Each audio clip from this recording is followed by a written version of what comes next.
Ankylosing spondylitis एक ऐसी बीमारी है जो ऑटोइम्यून बीमारी जिसे बोला जाता है।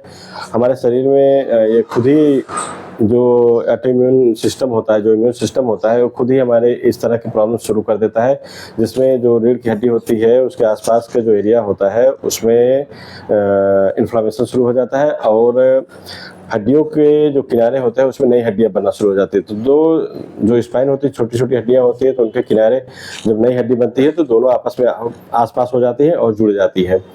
तो इसीलिए ये सबसे खतरनाक बीमारी है। अगर सारी हड्डियां जुड़ गई तो आपकी स्पाइन की मूवमेंट बिल्कुल खत्म हो जाएगी, पूरा गर्दन से लेकर के कमर तक के पूरे स्पाइन सीधी हो जाती है।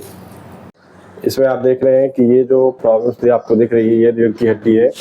तो इसमें ये पूरा यहाँ से यहाँ तक आप देख रहे हैं रेड दिखाया गया है, पूरी रीढ़ की हड्डी, इसमें इन्फ्लामेशन शुरू हो जाएगा और सारी हड्डियां आपस में जुड़ जाएंगी। इसके कुछ सिम्टम्स और भी होते हैं। जब शुरू होता है तो तुरंत पता नहीं चलता है, लोग सिर्फ कमर दर्द समझते हैं, कमर दर्द हो रहा है और वो दर्द की दवाई खाते रहते हैं।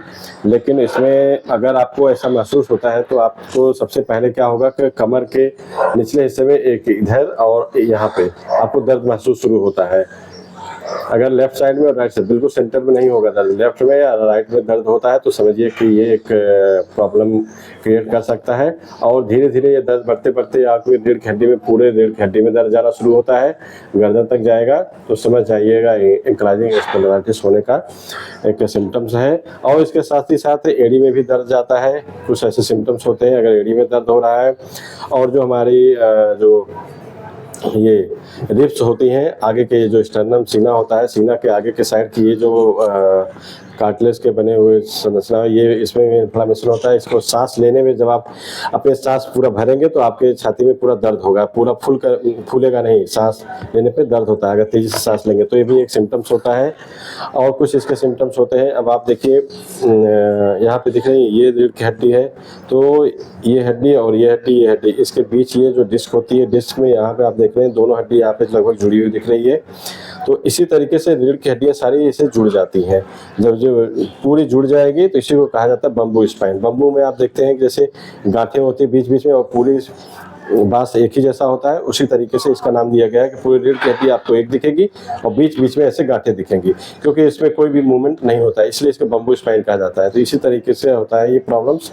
अगर इस तरह की आपको कोई समस्या हो रही है तो तुरंत ही अपने डॉक्टर से संपर्क करें और उनको ये सजेस्ट करें कि HLA-B27 का टेस्ट कराएं। अगर उसमें पॉजिटिव आता है तो इसका ट्रीटमेंट जो होता है तुरंत ही शुरू कर दें। अन्यथा अगर ये बीमारी आपको 2 साल 3 साल रह जाती है तो 3 साल 4 साल जाते जाते आपके 50% स्पाइन की मोबिलिटी खत्म कर देगी।